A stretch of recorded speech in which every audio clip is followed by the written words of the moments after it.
Foi? Foi. Olá, bem-vindos ao Diversiarte, nosso podcast mensal que aborda como a diversidade é retratada no cinema, em séries, livros e arte em geral. Eu sou Pedro Schenck. E eu sou Eduardo Stelito. Se tem um tipo de história que sempre prende a atenção do público, é aquela que mergulha no mundo dos super ricos e expõe o lado sombrio do poder. E Blink Twice faz exatamente isso, misturando suspense, mistério e uma crítica afiada à elite bilionária. A história segue Frida... Deixa eu voltar que eu dei uma gaguejada. A história segue Frida, uma jovem garçonete que, em um encontro aparentemente casual, chama a atenção do carismático bilionário Slater King. Ele a convida para uma viagem luxuosa à sua ilha particular, um refúgio paradisíaco onde poucos têm acesso.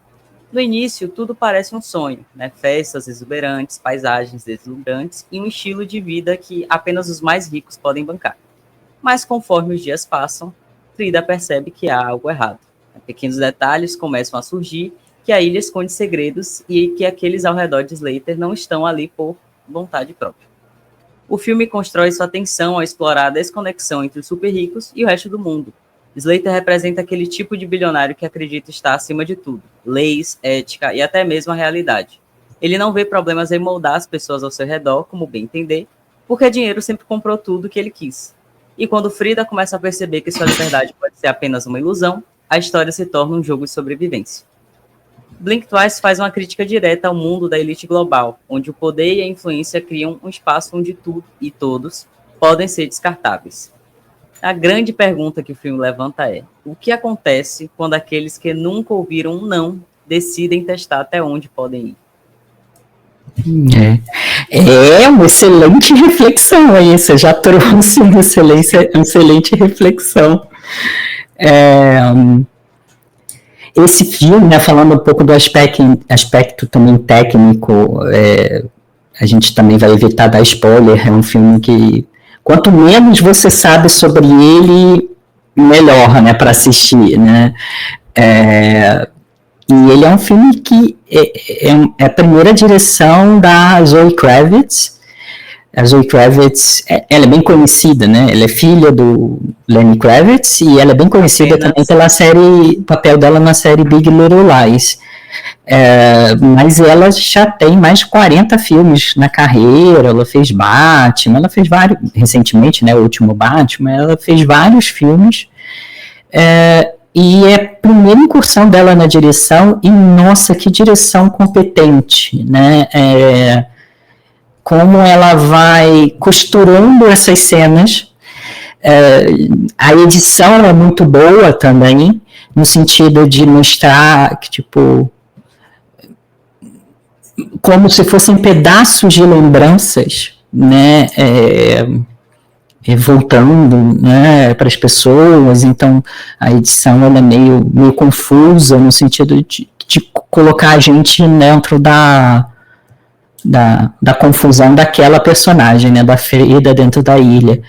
E é uma edição muito bonita, é uma direção muito bonita, os frames, as cores, né, a forma como ela enquadra as cenas, é realmente, tipo assim, muito superior a grande maioria dos filmes de primeira direção, né, de estreia de diretores.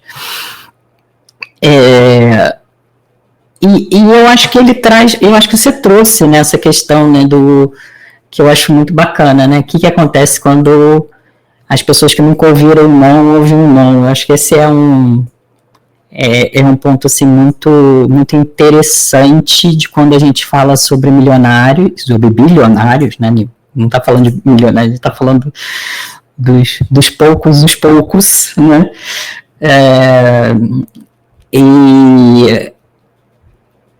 E é muito interessante também, Pedro, porque se a gente parar para pensar em dicas de filmes, de séries, né, sobre esse tema, a lista fica enorme, porque tem uma produção cultural,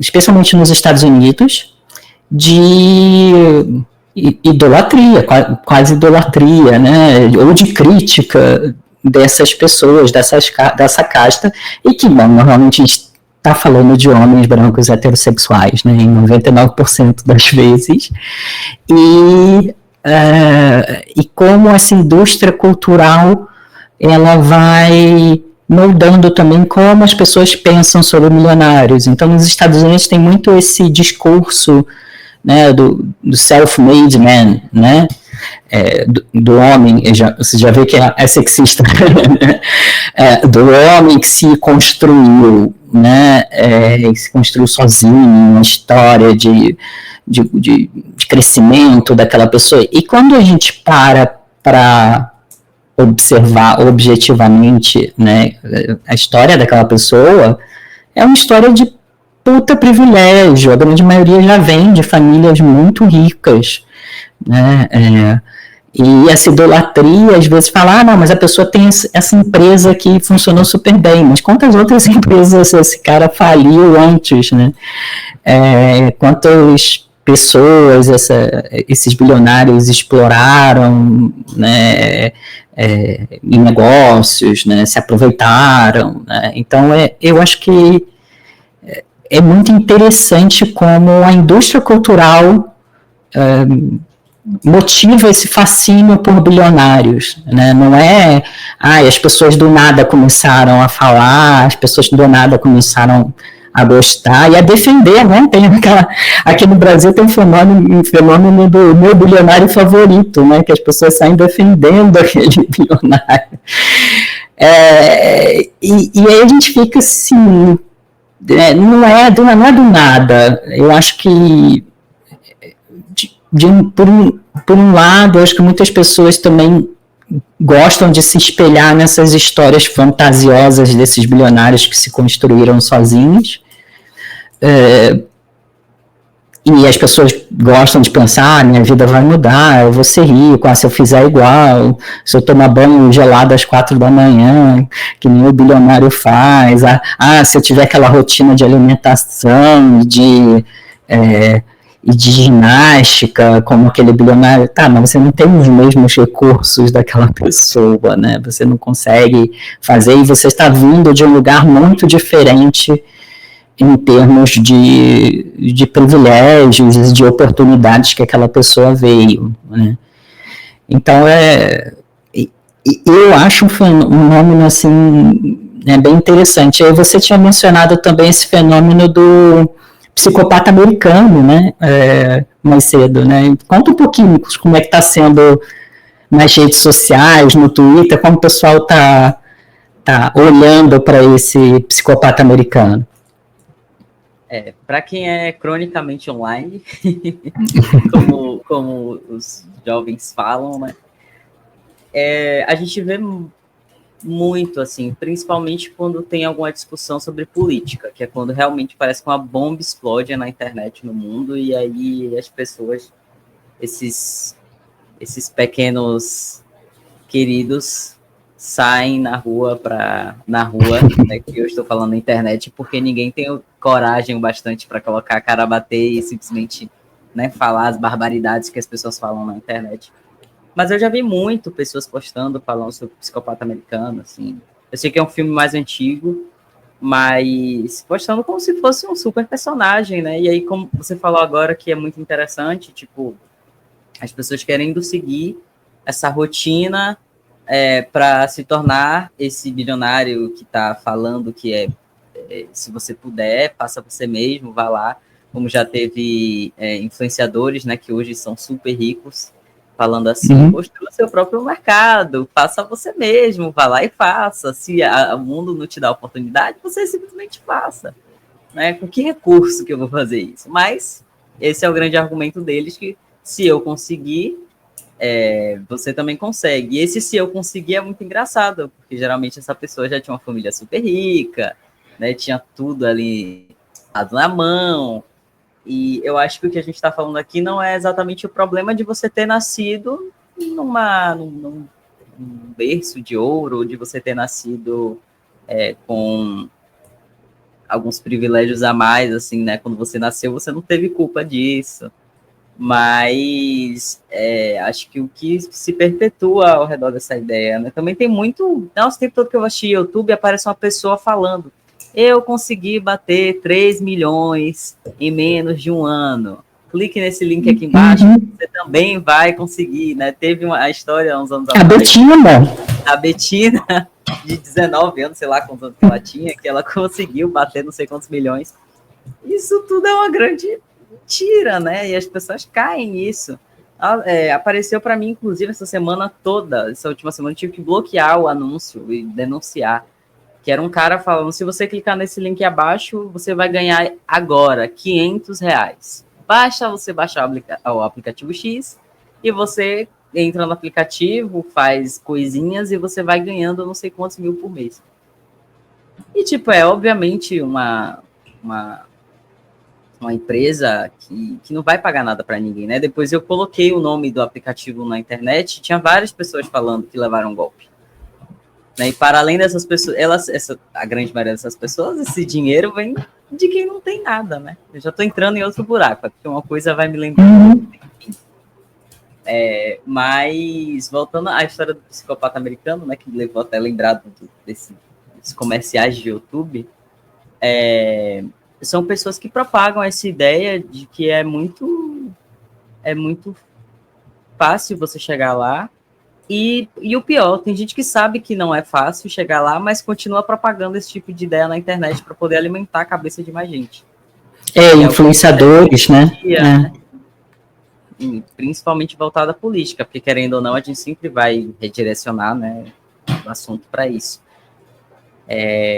Então é isso, para quem está cronicamente online, a gente sempre vê essas coisas, sempre vê essas pessoas que não são exatamente um perigo, assim, fisicamente. Quando a gente vai viver a vida real, tá todo mundo no mesmo barco, mas é um perigo igual, eu acredito, né? Muita gente tem a mente um pouco mais fraca nesse sentido, tipo, fica o dia todo na internet. Às vezes, se você fica o dia todo na internet, até se você é uma pessoa que vive um pouco fora, você fica meio perturbado com esse tanto de informação, esse tanto de comentário, né, essas ideias, essas coisas que aparecem na internet.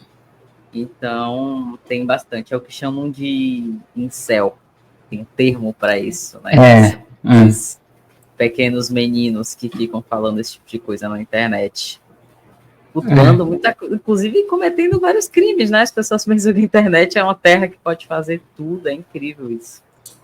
Que pode escrever qualquer coisa, liberdade de expressão. Né? Não, eu tenho o poder de falar isso aqui, é a minha opinião, né? Que a gente fala, é a minha opinião. E não é, né? Não é uma mera opinião. E aí você trouxe também, você falando, a gente falando sobre isso, hoje em dia a gente vê muito, né? Esses bilionários, especialmente os bilionários das 5 maiores empresas do mundo, né? Eu estava lendo sobre um conceito chamado tecnofeudalismo, que foi desenvolvido pelo ex-ministro da Grécia, ex-ministro das finanças da Grécia, que pegou a Grécia ali depois daquele momento de crise econômica, né, depois da crise de 2012, e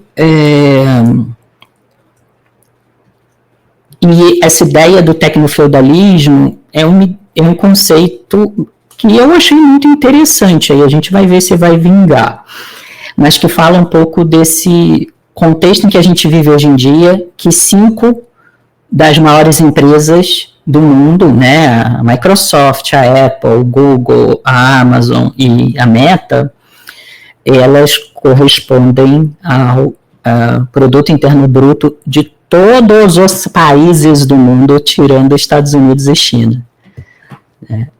Então, é uma concentração de riqueza muito grande nesse espaço virtual, como você falou, né, esse espaço que hoje em dia a gente depende, né? Então, só pegando o exemplo do Elon Musk, e não me lembro qual é a porcentagem exata, mas a Starlink, a empresa do Elon Musk, se não me engano, em torno de 60% a 80% a porcentagem dos satélites no mundo que são controlados pela empresa do Elon Musk, da Starlink.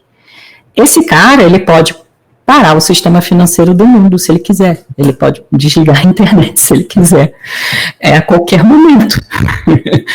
E ele não é muito equilibrado, né? Vamos ser não seria a pessoa mais com noção do mundo, né? Então, essa ideia, esse conceito de tecnofeudalismo é de que o capitalismo está evoluindo muito nos últimos anos, né? Se a gente pegar, não tem nem 10 anos que está ocorrendo esse processo de concentração muito grande na mão dessas 5 empresas, né? E algumas empresas lá da China, na mão dessas poucas empresas do espaço online, né? Aí você fala, mas a Apple, o que a Apple tem a ver com isso? Bom, a Apple e a Google são uma oligarquia que controlam todos os aplicativos que a gente pode baixar, também não é pouco. Né? Então, esse processo, esse tecnofeudalismo fala sobre essa evolução do capitalismo, que o capitalismo ele é baseado no conceito do lucro, numa evolução do conceito para a renda. Né? Aí você pode falar, Eduardo, mas o mercado financeiro, as pessoas, os investidores, tem muitos investidores que vendem de renda. Sim, mas aquele dinheiro que é investido, ele é usado em negócios reais para produzir bens para a sociedade, né? Por empresas que vão produzir bens para a sociedade. E aí, quando a gente fala nessas empresas, elas pegam porcentagens enormes do capitalismo. A gente pega, né, qualquer empresa, pensando numa empresa industrial, por exemplo, a massa salarial, né, os custos de salários para as pessoas, o salário que faz a economia dos países rodar, né, o gasto, o consumo das pessoas a partir do salário que elas recebem, ele corresponde a, sei lá, 40, 50, 60, 80% em algumas indústrias da receita daquela indústria, né, 40% no mínimo. Né? Quando a gente pega essas empresas hoje em dia, que são esses espaços virtuais, que empregam poucas pessoas, a gente está falando, sei lá, de 1% da receita delas. Né? Elas vivem da renda, das porcentagens altas que elas cobram das empresas, dos empreendedores que prestam serviço. Eles se colocaram como intermediários e eles dominam aquela terra. Então, a ideia do tecnofeudalismo é essa volta para um modelo feudal em que você tinha os servos que pagavam para poder trabalhar naquela terra. Então, as empresas, os empreendedores pagam para trabalhar dentro dessas empresas, né, dentro dessa terra, de uma certa forma, uma série de caminhos que existiam antes da popularização da internet, caminhos físicos, outros meios de comunicação, eles foram sendo concentrados nesse espaço virtual, nessas terras dessas empresas. E hoje em dia, se você quiser empreender, quiser ter a sua empresa, poder vender a sua coisa, você tem que arar essa terra, você tem que produzir conteúdo para as inteligências artificiais, você tem que pagar anúncios para poder ter seu conteúdo visualizado, né? Então, é um conceito que eu acho, assim, eu particularmente acho bem interessante, né? A gente pensar esse novo modelo do capitalismo, que a gente podia já dizer antes, mas o pessoal do mercado financeiro já vive de renda, mas agora é uma concentração muito grande, e aí esse dinheiro que vai para essas empresas, ele não é reinvestido em nada, ele é colocado para deixar essas pessoas mais ricas e desenvolver modelos para deixar a gente arando aquela terra cada vez mais tempo com a nossa atenção, né, com a nossa produção de conteúdo e com o nosso pagamento de anúncios para poder ter nossos negócios visualizados, né, ter alcance, né, dos nossos negócios. Então, eu não sei, eu acho que, tipo, é um modelo, assim, bem perigoso que a gente está vivenciando, né? E quando a gente fala das inteligências artificiais, já teve até um episódio que a gente falou de inteligência artificial, mas evoluiu tanto, né, nesses 2 anos, esse processo de raspagem, né, e toda a produção cultural humana sendo alimentada para essas IAs, para elas devolverem para a gente o que é feito a partir de toda a produção humana, que não se pagou um centavo para ninguém, não é regulamentado, ou é muito mal regulamentado, como essas empresas coletam esses materiais, né, essas produções das pessoas, e até mesmo, né, o que elas estão ouvindo das nossas conversas, né? Então, a gente pode ir muito rapidamente para uma teoria de conspiração, mas a ideia principal do conceito, ela, quando a gente para pensar, é muito parecido com o processo de enclausuras, né, na época feudal e de servos, né, as pessoas trabalhando, porque elas não têm esse espaço, essa terra virtual, elas precisam passar por esses intermediários.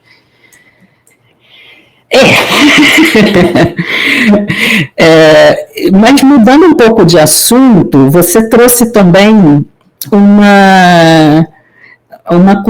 esse papo interessante aí sobre como as pessoas falam sobre os bilionários na rede social, a questão da consciência de classe, né? E eu gosto muito de um vídeo da Rita Von Hunt, que ela explica um pouco o conceito de consciência de classe, né, de você saber de qual classe você pertence, com uma analogia que eu acho muito interessante, né? Imagina que você saiu de casa, sei lá, foi atropelado, teve um acidente, teve, sei lá, algum acidente, um AVC, um ataque cardíaco, às vezes a pessoa ficar 1 ano hospitalizado.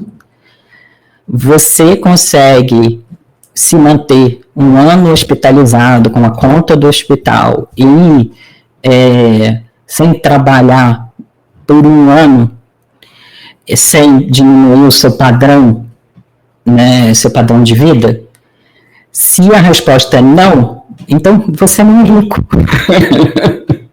É simples assim, você não é rico. Você nem milionário é. Né? Hoje em dia, sei lá, um apartamento numa grande cidade custa 1 milhão, né? Mas você não é rico, né? Então, esse processo, essas coisas que você falou, desses anúncios das pessoas que recebem, desses golpes, entra ali, você vai ganhar R$1.000, vai ganhar R$2.000, esse processo, né, que a gente vê, e essa defesa, às vezes, desse bilionário favorito das pessoas, vem, às vezes, alinhado com esse discurso de mas querem taxar as grandes fortunas. Eu sou contra taxar as grandes fortunas, porque, olha, eu sou contra taxar os grandes investidores. Tipo, se você coloca R$100 por mês na sua poupança, você não é grande investidor, meu amigo. Eu sinto muito te dizer isso. Você está longe de ser grande investidor. Então, eu acho que, às vezes, as pessoas acham que esses movimentos que visam uma maior regulação, né, e que visam uma redistribuição mais justa das riquezas, esse movimento vai afetar elas, né? Então, eu lembro que, tipo assim, nas eleições de São Paulo, muita gente fala, o movimento sem terra vai invadir a sua casa, o pessoal vai morar dentro da sua casa. Numa cidade como São Paulo, né, as pessoas às vezes fazem uma invasão num prédio que foi abandonado por uma construtora, né, há 10 anos, há 15 anos, né, a pessoa não vai invadir a sua casa e vai morar na sua sala de estar, sabe? Então, são alguns discursos que a gente vê se repetindo e que eu acho que eles vêm desse lugar de falta de consciência da nossa posição social, né? E uma falta de consciência também de como alguns desses aplicativos que nós usamos sempre, eles são mecanismos de dupla redistribuição de renda, né? Então, um iFood, um Uber, são aplicativos que têm uma redistribuição de renda das pessoas mais pobres, que recebem tarifas ínfimas depois de tudo o que esses aplicativos cobram, né, para fazer uma entrega, que recebem valor ínfimo, diminui muito a margem desses restaurantes também, no caso do iFood, né, que produzem essa comida e que tem que pagar, às vezes, uma porcentagem altíssima para essa plataforma, e aí vai redistribuir desses pequenos empresários e dessas pessoas que vão fazer o trabalho de entrega, né, os motoristas do Uber, para uma classe média. Esse é o primeiro processo de redistribuição de renda, de concentração, né, da renda, para uma classe média que já tem mais poder aquisitivo e que, no caso de um país como o Brasil, sei lá, 15%, 20% da população, não mais do que isso, né? E aí tem um segundo processo de redistribuição de renda, né? Esse dinheiro é pego dessas pessoas, nessas taxas dessas pessoas mais pobres, para essa empresa. Esse dinheiro não fica no Brasil, esse lucro ele é todo, né, exportado para o país de origem, né, para os Estados Unidos, ele não fica no Brasil, ele não é reinvestido no Brasil. Então tem um processo assim, bem perverso acontecendo em relação a essa concentração de renda dos bilionários e essa proximidade com os governos, né? Então, quando a gente fala dessas 5 empresas que são maiores que o GDP, né, o Produto Interno Bruto de todos os países do mundo, menos China e Estados Unidos, elas têm um poder supranacional muito maior do que qualquer país. Então, o trabalho de regulamentação e de controle do que essas plataformas podem ou não podem fazer e de como elas podem, né, tratar os seus servos, tipo assim, é muito difícil, né? Hoje em dia não tem. A gente olha algumas indústrias, a indústria do cigarro, a indústria da farmacêutica, existem órgãos de fiscalização, né, existem órgãos de regulamentação, mas qual é a real regulamentação dessas plataformas hoje em dia, né? E então tem esse processo assim, muito, muito forte de concentração de renda. Essa galera fica pegando esse dinheiro, botando dentro de um cofrinho, não volta a recircular na economia, e aí a gente pode ter uma recessão muito em breve, né? Porque as pessoas não vão ter mais o dinheiro para poder né, circular. Então, vários países estão nesse processo de entrarem numa impressão maior de dinheiro, de moeda, causando inflação nos países, porque o dinheiro meio que vai sumindo, né? O dinheiro vai sendo concentrado, né, nesses bilionários, né? Então, sei lá, é um contexto meio estranho, mas eu acho assim, muito interessante como essa narrativa da pessoa que conquistou tudo sozinho, e essa narrativa, né, como essa narrativa também impacta a forma como as pessoas idolatram, como as pessoas admiram essas pessoas. E aí, uma dica que eu gostei muito uma dica de filme, é o Glass Onion, né, que é um filme que tem lá na Netflix, que mostra um pouco, tipo assim, esse bilionário não é tão genial ou tão inteligente assim como você está achando, né? É bem uma sátira dessa figura, né? Que parece ali ser o Elon Musk, né? Na analogia ali. Não é uma pessoa assim tão genial, tão especial, mas se cria essa aura em torno dessas pessoas como pessoas assim, muito inteligentes, muito geniais, muito incríveis, né? E sei lá. O que você acha? Eu já falei muito. O que você acha desse fenômeno aí? E qual a sua opinião dos bilionários? Eu estava pensando aqui em muitas coisas, né? E pensando no filme também, eu sei que a gente não vai soltar spoilers sobre o filme, exatamente, né? Mas visto tudo que a gente já falou aqui, eu fiquei refletindo muito sobre a questão da ilha em si, da ilha do filme, no sentido de existe, né, uma história, né, de que existe uma ilha desses super bilionários, que coisas acontecem nessa ilha. Aí eu pensei, será que é como referência a essa história que já existe? Ou é uma metáfora, né, sobre a bolha dos bilionários e o que acontece fora dos nossos olhos? Porque a gente já acha um grande absurdo o que acontece televisionado, né? A gente vê simplesmente, né? Eu acho que a gente já está normalizando, já virou algo comum, apesar de bizarro, mas está lá na nossa tela de manhã cedo, a gente acorda, tá o Trump como presidente, o Elon Musk falando lá um bocado de groselha, e o filho do Elon Musk xingando lá o Trump, muito bom. Não vi isso, você não vi. Ele mandando o Trump calar a boca, falando um bocado de coisa. Muito engraçado. Mas, inclusive, não me cortando, é porque eu tenho muito isso. Para quem tá me ouvindo, me perdoe. Eu entro em 10 assuntos ao mesmo tempo. No final, eu sei que não se correlaciona, mas é que minha cabeça é assim, ó. Quando eu vi essa questão do Elon Musk com o Trump, parece muito uma sketch do Zorra Total, do SNL, né, que eles têm lá nos Estados Unidos. E não é a vida real. E eu acho que às vezes a gente esquece isso. Porque a gente tá tão longe. Sabe aquele meme que o pessoal fala, tipo, uma pessoa falando sobre uma coisa que acontece do outro lado do mundo e a localização é Chique Chique Bahia? Você já viu esse meme que o pessoal faz? E a localização é o quê? Chique Chique Bahia. Não, Ai, não meu vi, Deus, não. aconteceu isso aqui lá, não sei da onde, a localização da pessoa, Chique Chique Bahia. Sabe, tipo, é um meme, mas é muito real. Tipo, a gente acha que as coisas estão muito distantes, e foi assim na pandemia, por exemplo. Achar que as coisas nunca vão chegar na gente, assim, né? Por estar em outro lugar.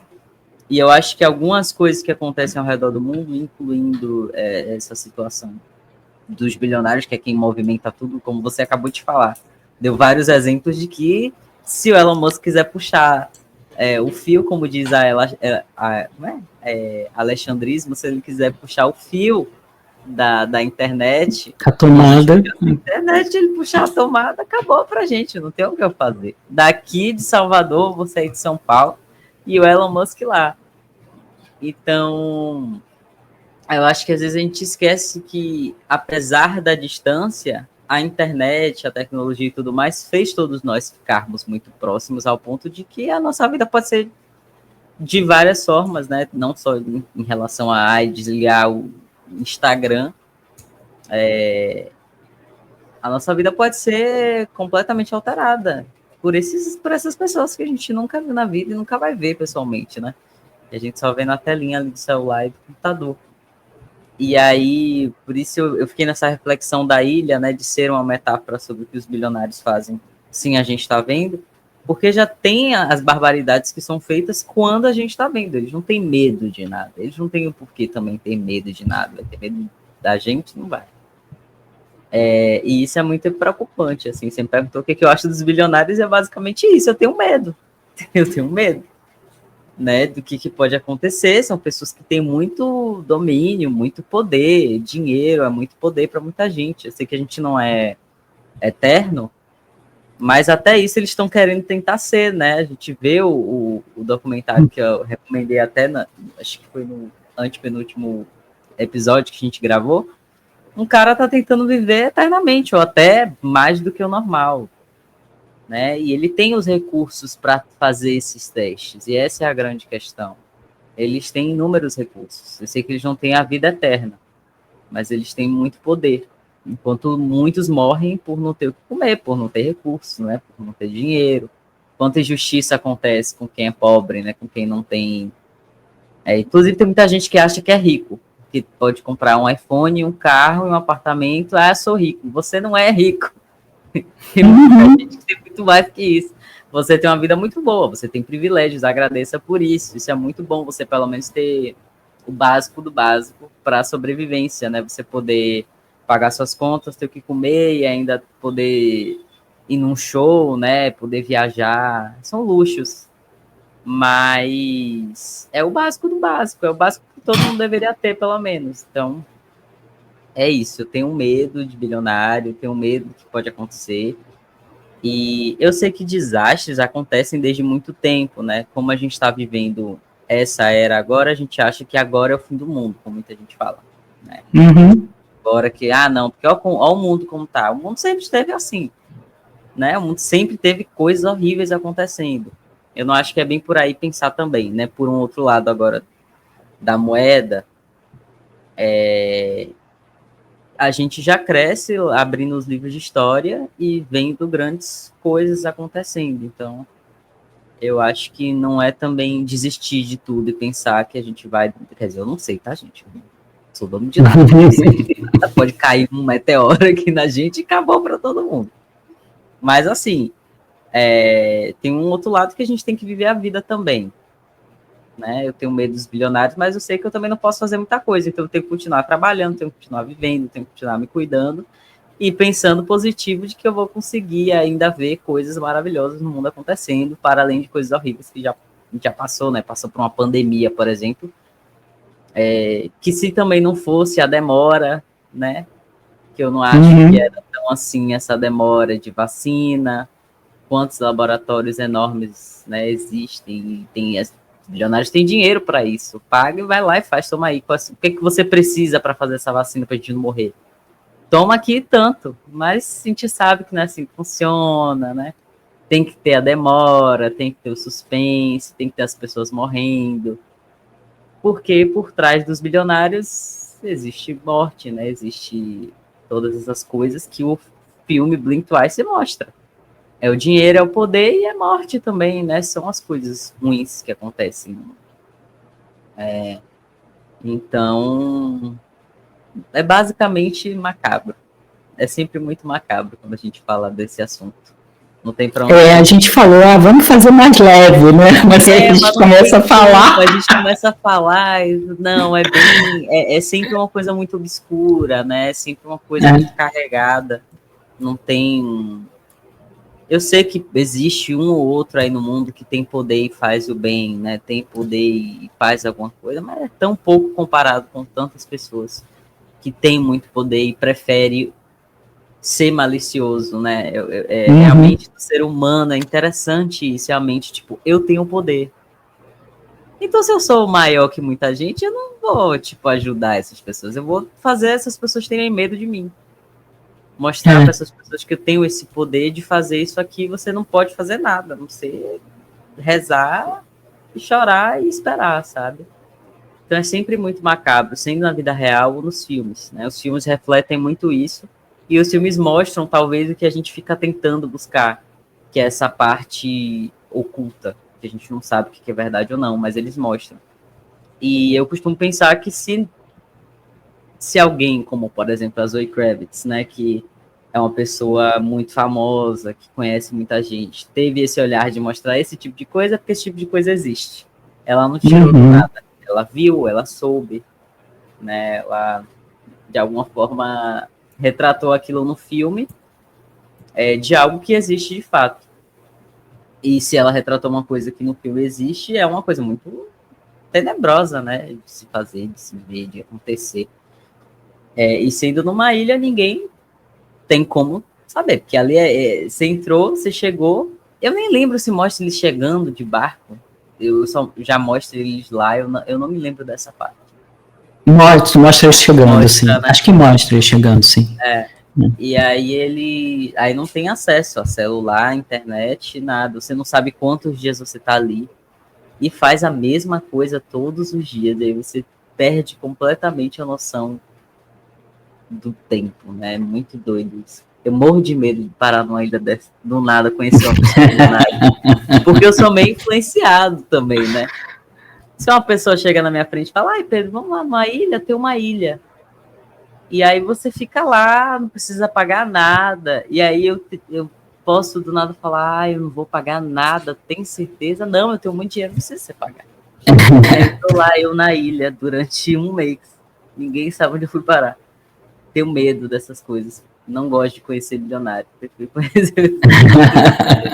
Que aí ninguém me leva para uma ilha. Eu só tava falando, eu tava pensando, né? Você falando, uma ilha, não sei o quê, onde os ricos vão. Aí eu lembrei imediatamente da Ilha de Caras. Eu não sei nem se é da sua época isso, Pedro. Você sabe o que é a Ilha de Caras. Tinha revistas de cara toda vez que eu ia no salão com a minha mãe. E aí eu ficava lá sentado esperando, aí tinha tipo 50 revistas de caras, assim. Será que a Ilha de Cara era a Ilha de Blink Twice? Tem Noronha agora, né? Evoluiu. Noronha é a ilha dos ricos, pelo menos os brasileiros. Do sul do acontece também as coisas lá. Só é menos sobre. O que eu acho engraçado, porque essas coisas, quando fala de esse tipo de poder, esse abuso dessas coisas, retrata muito nos filmes americanos. Mas quando você vira para o Brasil, você não vê muito esse tipo de filme assim, né?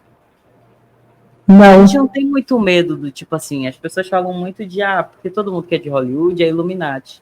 Aqui no Brasil a gente não fala sobre esse tipo de coisa. Rico é brasileiro, mas não quer dizer que entrou para a máfia. É só... A gente não tem muito essas coisas. A não ser um filme que eu já assisti, que são turistas. Eu acho que é turistas, inclusive, o filme. Que vem para o Brasil e aí acontece uma situação de pegarem esses gringos que estão aqui. Foi o único filme de terror que eu assisti que tem esse tipo de... parecido com o Blink Twice, por exemplo, brasileiro. A gente não fala muito sobre essas coisas com, tipo, atores brasileiros. É verdade, verdade. Eu acho que tem dos ricos brasileiros, né, do Jorge Paulo Lema, né, da turminha dele. Eu acho que a gente ainda está nesse coisa meio de idolatria, né? E, bom, como você disse, ao contrário desses americanos que só querem ir para Marte e viver para sempre, os brasileiros, eles fazem, né? Eles têm ações, né? O Jorge Paulo Lema tem várias fundações, várias ações, né? No contexto da educação, em várias áreas, né? Para devolver de uma certa forma, né? Para a sociedade. Então, e são empresas industriais, né? Empresas que produzem bens reais concretos.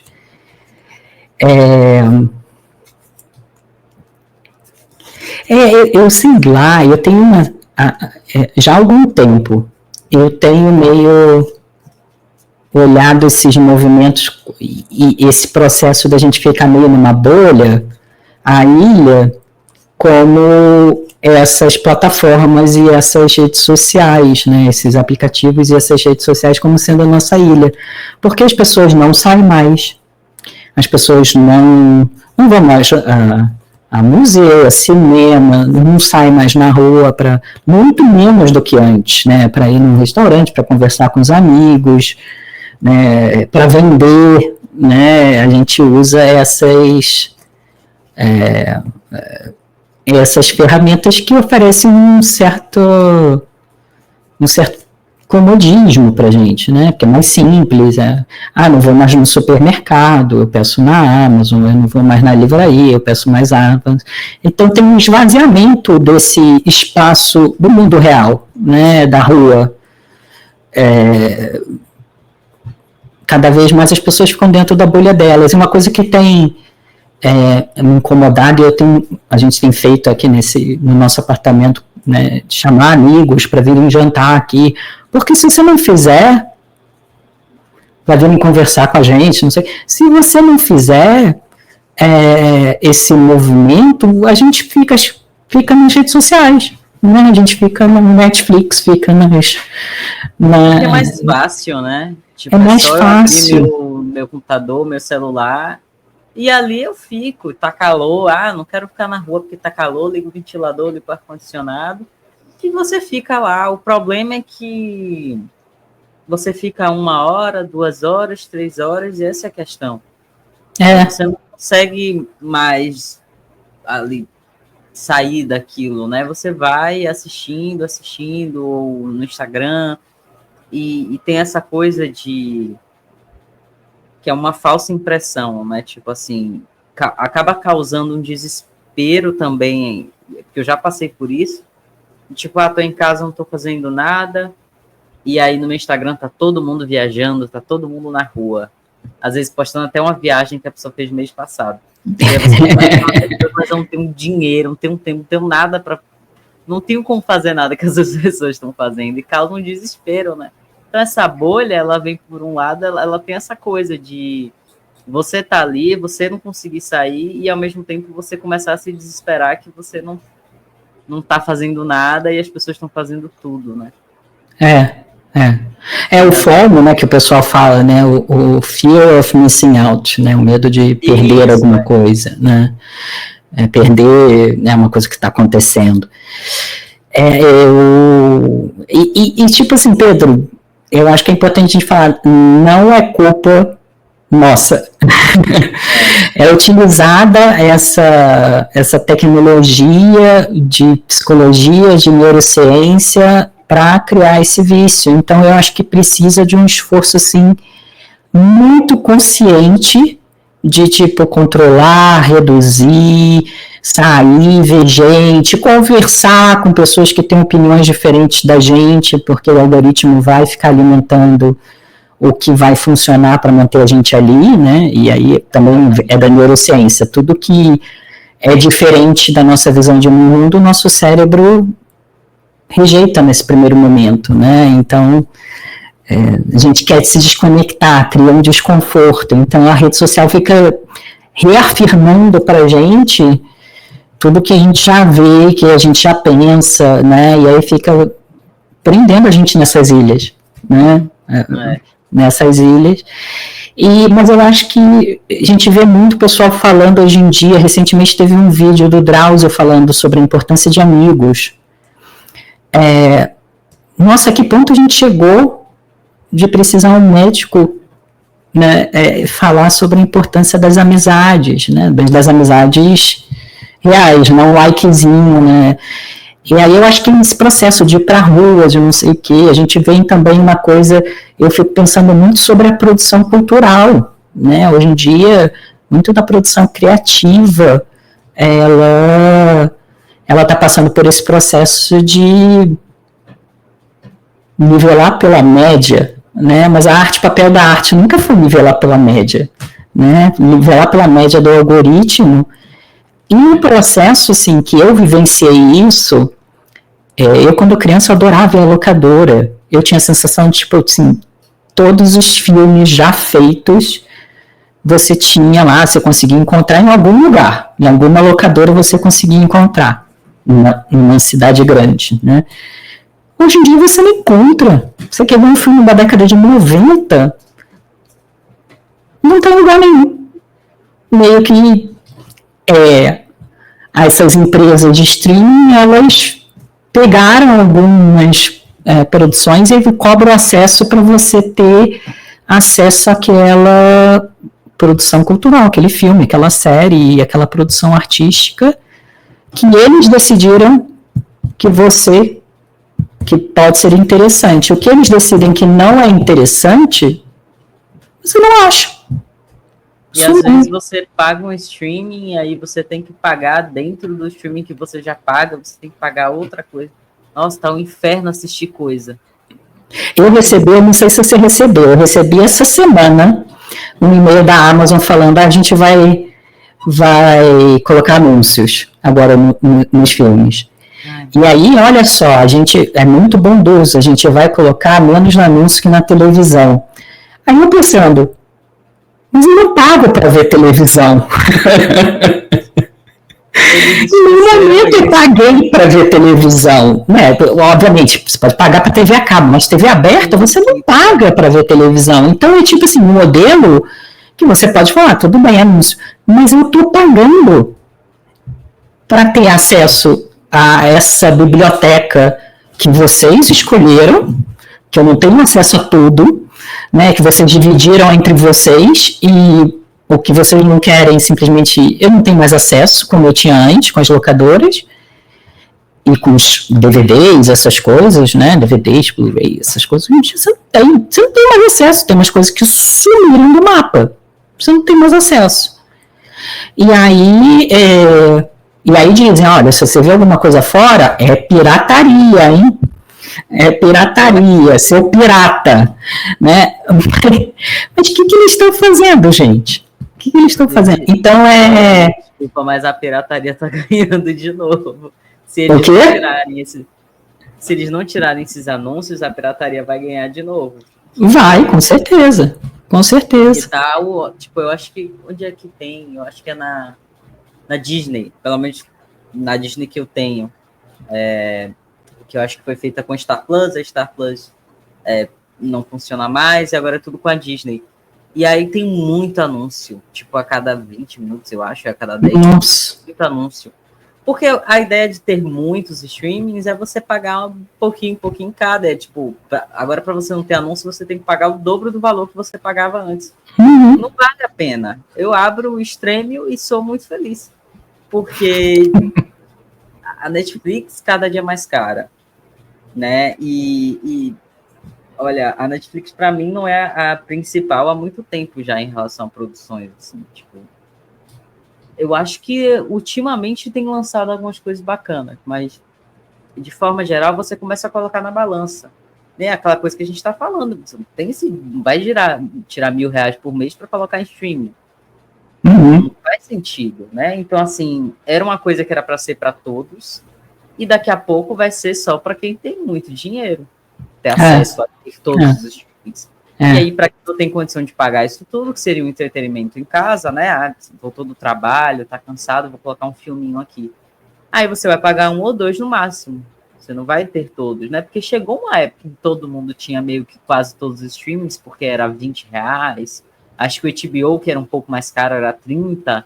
E aí tá passando já do orçamento. Então as pessoas estão optando por voltar como se faziam os incas, Drive, o Torrent, vai assistindo de outras formas, porque inclusive às vezes chega primeiro nesses outros lugares.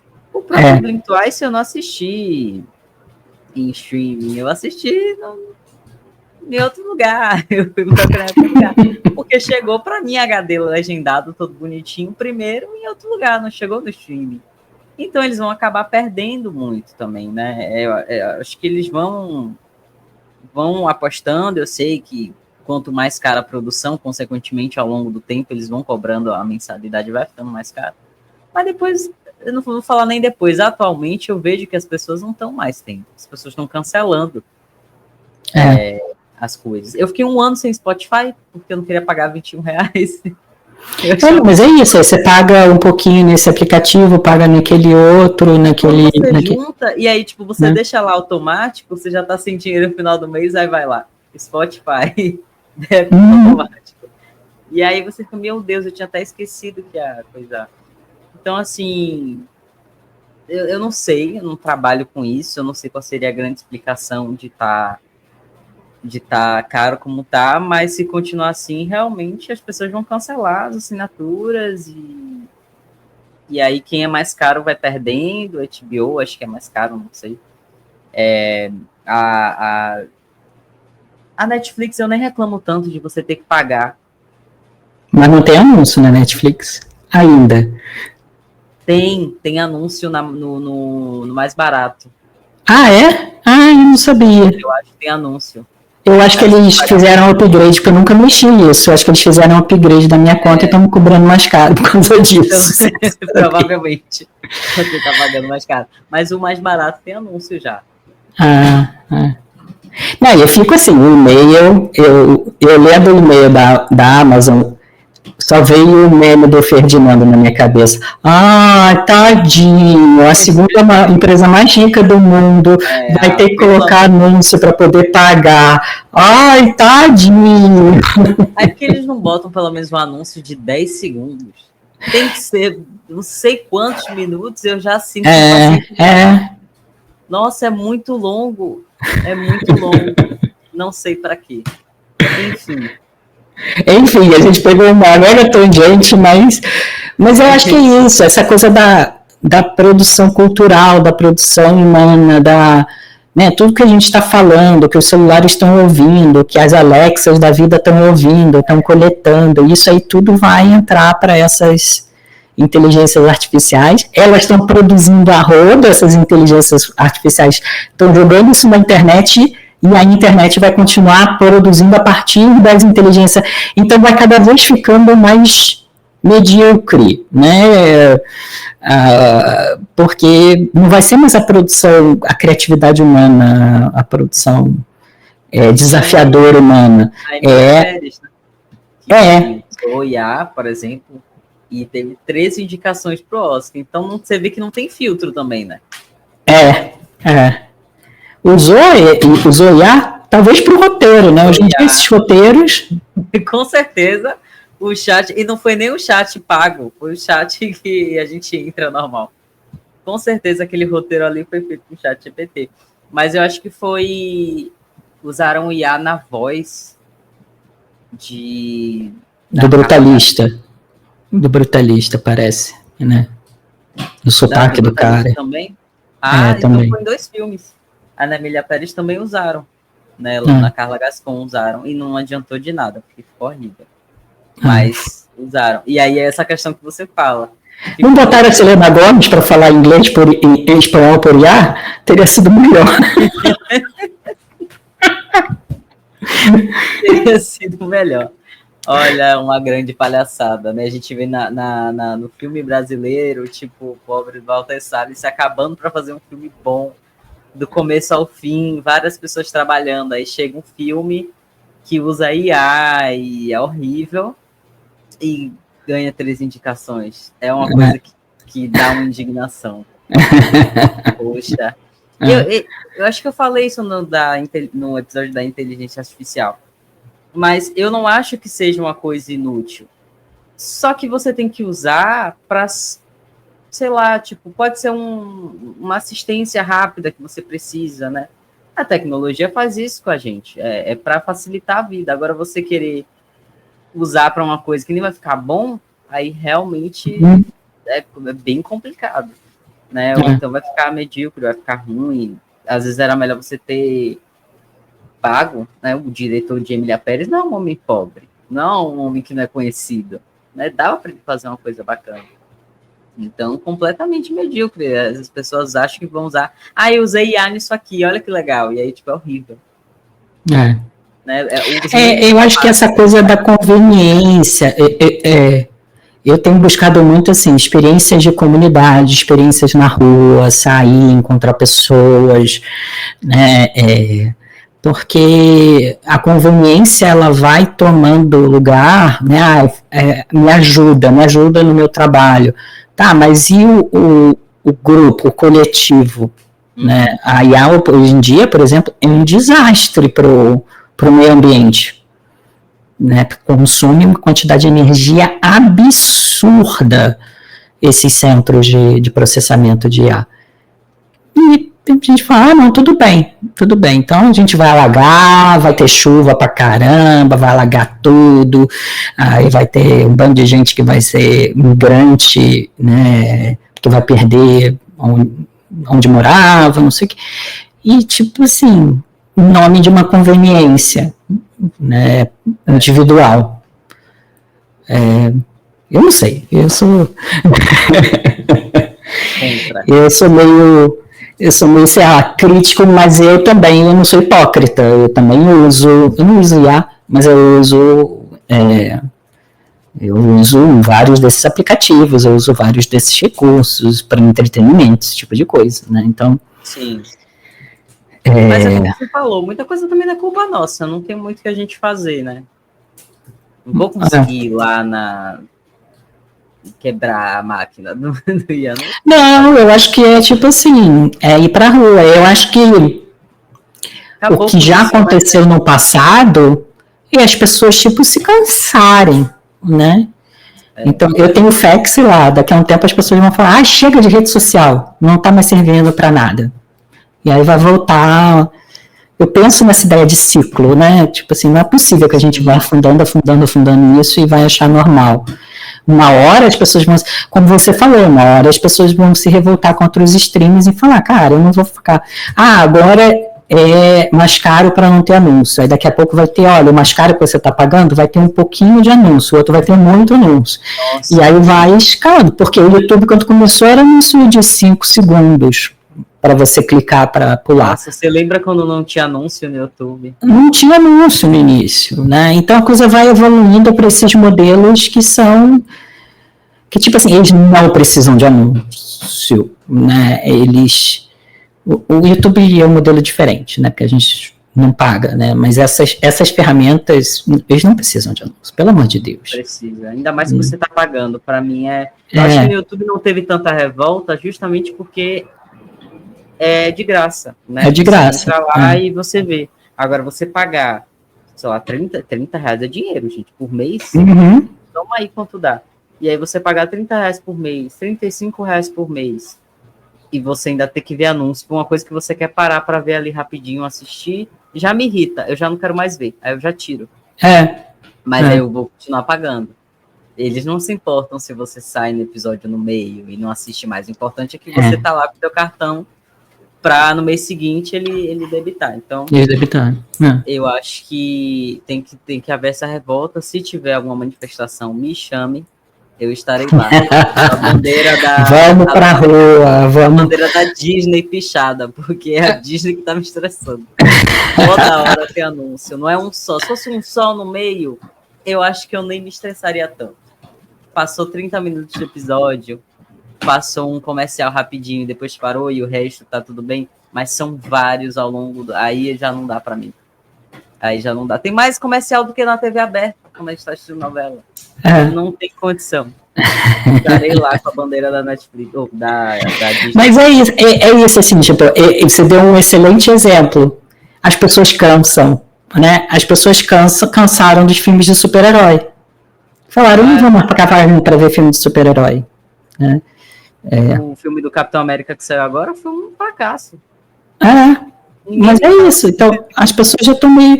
Acho que é isso, assim, as pessoas vão começar a falar, cara, não é mais suficiente para mim, né? Não vou pagar um ingresso de cinema para ir ver mais um filme de super-herói com história genérica, né? Então, eu acho que eu tenho esperança no ser humano, que o ser humano vai começar a perceber algumas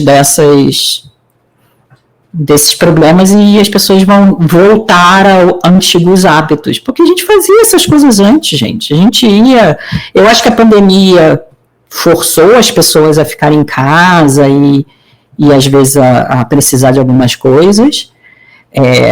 Antes da pandemia, eu não usava iFood e ainda mais para supermercado. Eu conheço gente que, tipo assim, não vai no caixa eletrônico. Pede pro iFood trazer dinheiro, né? Tem uma coisa que você pega lá, a pessoa vai lá, vai alguém no caixa eletrônico para você. Você fala, gente, você pode andar até o caixa eletrônico. Nossa, nem sabia que existia isso. Sim, tem. Lá no caixa? Sim, pega o dinheiro para você. Nossa, isso é o... era o Rappi, não era o iFood, não era o Rappi. O Rappi fazia isso. Isso é o cúmulo da preguiça para mim, porque caixa eletrônica tem farmácia, tipo, é sempre perto de algum lugar. Sim. Não. Supermercado, né? Compra no supermercado aqui. Às vezes o tempo que você vai passar fazendo carrinho, você vai no supermercado, compra e volta para casa. Aí você sai, vê gente, conversa com pessoas, ouve as pessoas conversando, vê pessoas diferentes, vê um pouco de diversidade, né? E aí você vai furando um pouco essas bolhas, né? E vai saindo, faz exercício físico, né? Cuida da sua saúde. Sim. Né? Então, sei lá, eu acho que uma hora as pessoas vão falar, não tá dando, vamos voltar. Eu percebi que para mim a pandemia me pegou um pouco em ficar em um lugar com muita gente. Tipo, eu sempre fui de ir pra show, festival, carnaval. E depois da pandemia eu fiquei um pouco assim, vai ter muita gente lá e tal. E aí, só que aí quando eu percebi que eu tava muito assim, eu falei, não é que eu vou me forçar, mas eu vou de pouco a pouco, vou num show. Ou sei lá, aqui tem um festival de cultura japonesa todo ano. Vou lá. Vou ver. Nem vou comprar nada. Vou lá só andar. Ah, vai ter um festival, né, daqui, que tem um festival de verão, que é daqui de Salvador, vou no festival. E aí foi super legal também. Então, assim, você vai indo aos poucos, conforme você vai vendo que você não tem fobia àquilo, você só se acostumou a não estar nesse lugar. E aí você fica com preguiça de ir. Porque da última vez que a gente tinha ido, foi o quê? 5 anos de pandemia, mas aí 2021 já podia sair, aí 22 realmente já estava mais tranquilo, né? Acho que algumas pessoas ainda saíam com máscara, mas a gente se acostumou a ficar muito tempo sem estar perto de muitas pessoas em um lugar só, né? E aí eu criei um pouco isso, assim, não de sair, mas estar nesses ambientes com mais gente, assim, colado em mim, perto. E aí eu fui fazendo isso aos poucos, e hoje em dia eu já vou, vamos, parece que deu uma, não sei, não quero. Eu penso muito no perrenguezinho, mas chegando lá às vezes nem é perrengue, é só eu me auto-sabotando para não fazer alguma coisa. E são nesses ambientes que a gente não pega no celular, e esse é o grande ponto. A gente vive o presente, a gente vive o show que está acontecendo, as coisas que estão acontecendo. Então, eu comecei a pensar se talvez não era o meu cérebro pensando, mas eu não vou pegar no celular, não vou, sei lá, pode ter sido alguma coisa nesse sentido também. Mas são nesses momentos que você vai passar 3, 4, 5 horas sem acesso nenhum à internet, só quando você chegar em casa. E aí eu passei, na verdade, a me forçar a estar mais nesses lugares, porque eu sei que eu vou estar mais presente vivendo o momento mesmo. Eu adoro tirar foto, adoro filmar. Quando eu saio com meus amigos, eu costumo tirar uma foto para ter recordação da reunião que a gente está ali, mas não fico filmando, não fico... Eu conheço gente que deixa o celular parado, assim, num lugar, e fica filmando todo mundo ali o tempo todo.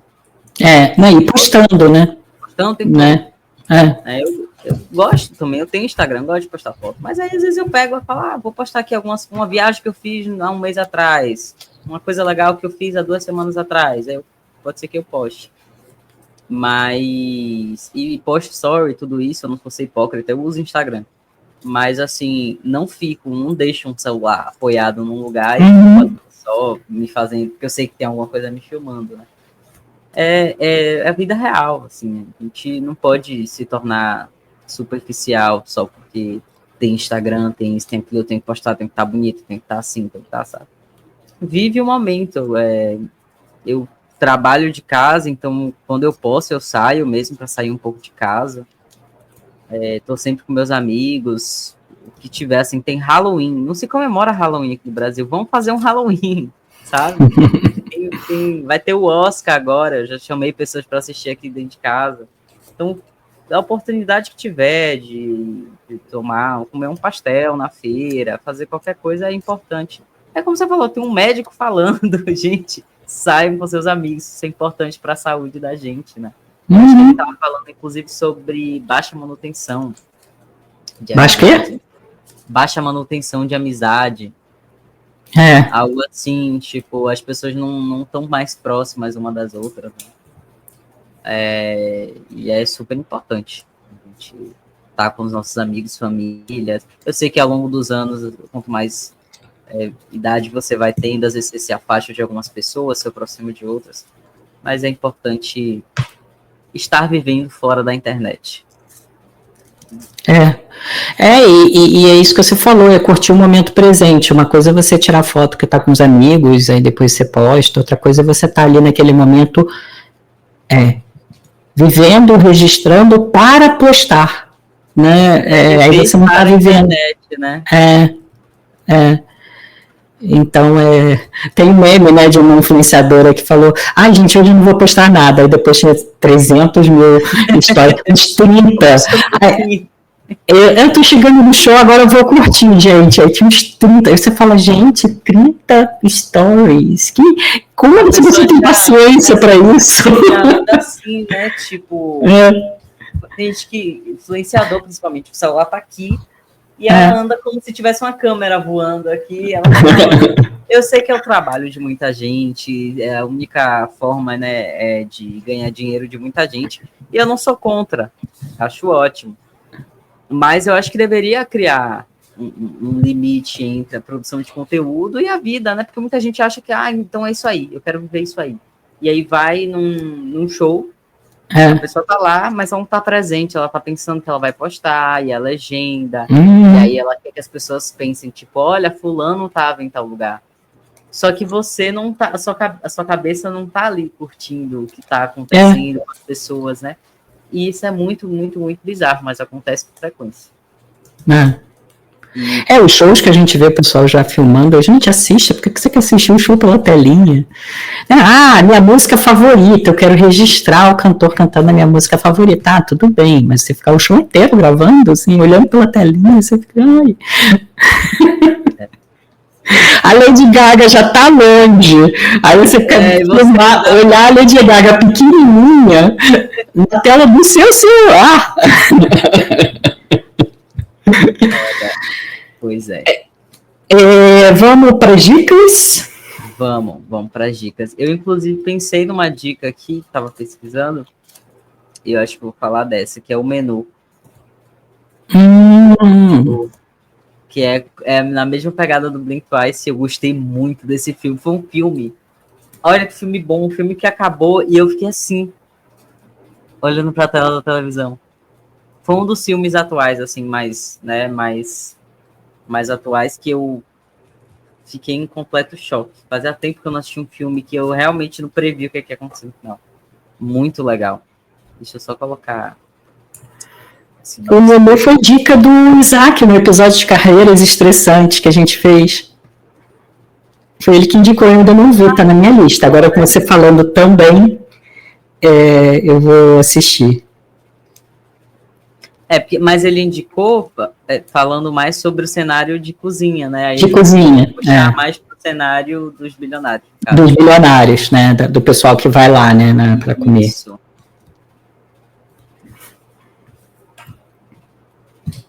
Se você quiser começar, pode ir. Você já estava... eu tenho uma série que eu achei que no ano passado foi injusta nessa temporada de premiações, que não foi reconhecida. Eu achei que foi uma série muito boa, muito bem feita. É uma minissérie, né? A Queda da Casa de Usher, eu esqueci o nome do diretor. É o diretor que fez Missa da Meia-Noite, A Maldição da Mansão Bly, né? Essas séries meio de terror. E A Queda da Casa de Usher é o título de um conto, acho que é um conto do Edgar Allan Poe, e é uma série que é inspirada em contos e poemas do Edgar Allan Poe, né? Que era um escritor gótico, né, lá dos Estados Unidos, né, que tem o poema O Corvo, que é muito famoso, e é uma série que mostra essa família em que gradualmente os herdeiros da família morrem com mortes assim terríveis. Tem mortes terríveis e vai morrendo um a um dos herdeiros dessa família, como se fosse uma maldição. E ela é inspirada na Purdue. Essa família de bilionários é inspirada na família da empresa americana Purdue, que foi a empresa que teve um papel assim muito grande na crise de opioides dos Estados Unidos, né, na crise do vício em opioides nos Estados Unidos, e que agora, no início do ano, só no estado de Nova York, eles fizeram um acordo de 7,4 bilhões de dólares para pagar de indenização às famílias, né, impactadas por essa crise de opioides, né, e opioides não é novo como um mecanismo de dominação. A Inglaterra fez isso na China, né, com a guerra do ópio, em que também ela viciou boa parte da população chinesa em ópio. Então, a história se repetindo, né, desses processos imperialistas, desses grandes bilionários. É uma série muito interessante Eu recomendo também o Glass Onion, como eu mencionei, eu acho que é um filme leve, divertido, e que mostra um pouco também dessas relações entre esses bilionários com grandes influenciadores, com estrelas de Hollywood, né? Mostra como essas pessoas vão se cercando de pessoas diferentes em diferentes círculos de influência. E é realmente muito engraçado, muito divertido. E, por último, eu tenho uma indicação, que eu não sei se é indicação, porque eu não conseguia assistir, eu larguei no meio, porque eu não conseguia gostar de nenhum dos personagens. Eu achava todos pessoas extremamente desprezíveis, que é o Succession, que foi uma série que fez um sucesso enorme, que é muito interessante, que mostra um pouco essa família, né, em que o patriarca, um bilionário também da indústria da mídia, né, está próximo a se aposentar, já está velho, e as lutas por poder entre os filhos para poder, né, serem os escolhidos para a sucessão. Eu sei como acabou a série, mas eu confesso que depois da segunda temporada eu larguei, porque eu não conseguia gostar de nenhum dos personagens, apesar de eu reconhecer o valor da série e de realmente mostrar um pouco como, eu acho que é uma série que mostra muito bem tanto esse aspecto de criança mimada, né, que você trouxe, né, da pessoa, especialmente os herdeiros, né, de não poder, não conseguir ouvir não, né, e achar que pode tudo, quanto mostrar também essas influências e como é uma vida muito diferente da nossa, para a gente não achar que não são pessoas. Eu acho que é uma série que não romantiza esses bilionários, no sentido, não tenta mostrar esses bilionários como pessoas absurdamente inteligentes, absurdamente capazes. Não, mostra como pessoas, como seres humanos reais, mas que têm uma vida muito diferente da nossa, então também pode ajudar a desenvolver um pouquinho de consciência de classe. Né? Então eu acho que é uma série que vale a pena. Não foi a minha série favorita, mas eu reconheço o valor que ela tem para abordar essa temática, né, e ajudar a gente a entender um pouquinho mais sobre essa realidade e desfazer alguns mitos que a gente pode ter em relação a essa idealização dessas pessoas bilionárias. O Glass Onion, você gosta mais do 1 ou do 2? Eu gostei mais do 2, porque eu achei ainda mais engraçado, né? O primeiro, Entre Facas e Segredos, também é muito bom, mas é mais de suspense para descobrir o assassino do que o Glass Onion. Eu acho que o Glass Onion é mais satírico, assim, em relação a essas pessoas, né? E tem umas piadas muito boas. Tem a influenciadora que criou uma marca de roupas, e aí falaram para ela que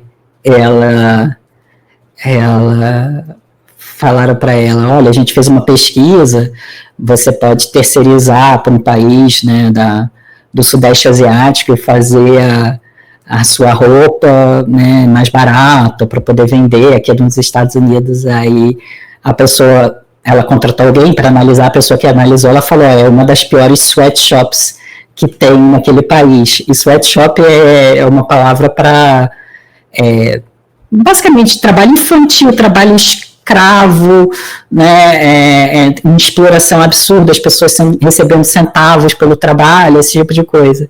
Aí ela fala, ótimo, perfeito, porque ela achou que era uma loja que ia fazer suéter, que é muito boa em fazer suéter. Uma fábrica que é muito boa em fazer suéter. Então, eu acho que tem essas ironias, assim, né, esse desmistificar desses bilionários que é muito divertido no Glass Onion. É realmente muito divertido. É muito bom. Eu vou reassistir, inclusive. Eu vi 2 vezes. Eu adorei esse filme.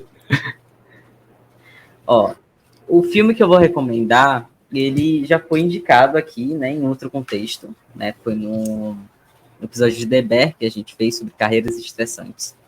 Mas eu vou indicar ele novamente, porque eu achei que ele casa muito com o Blink Twice, que é o Menu, um filme de 2022, e ele basicamente acompanha uma jornada, né, uma longa jornada de um casal, se eu posso dizer que eles são um casal. Eles são... o Tyler vai com a acompanhante, Margot, né? Eles chegam nessa ilha também, como um casal. A Margot é feita pela Anya Taylor-Joy e o Tyler é feito pelo Nicholas Hoult. São atores muito bons, inclusive. E eles viajam para essa ilha para jantar em um restaurante super exclusivo, comandado pelo chefe Julian Slope, que é feito pelo Ralph Fiennes, que está sendo indicado, inclusive... por Conclave, né? Por Conclave. E aí o que parece ser essa experiência maravilhosa, gastronômica, né? Super luxuosa, se transforma em uma coisa bem bizarra, assim como a ilha de Blink Twice, né? Esse jantar, ele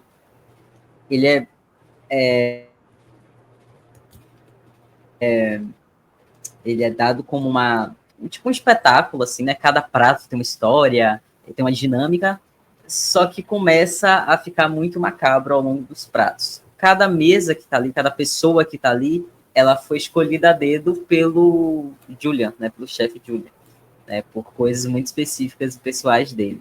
Não vou também dar spoiler, mas é tão bizarro quanto o Blink Twice, e o final, ele é bem surpreendente. Tava contando para Eduardo que foi um dos filmes atuais, assim, que eu não assisti quando saiu, assisti um pouco depois. Então, para mim, é um filme novo. Para mim, se eu assisto um filme que é de 1990 em 2024, 2025, é um filme novo para mim. Mas foi um dos filmes mais atuais, assim, que eu super me surpreendi com o final, assim como Blink Twice. Apesar de que eu já esperava que alguma coisa muito ruim fosse acontecer, eu não esperava aquele final.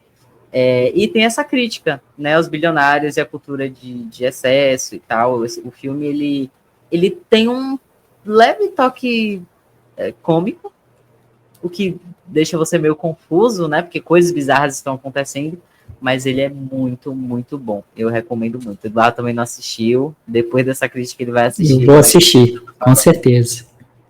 É bem legal. Essa foi a minha dica. Ótimo. Deixa eu botar no final aqui.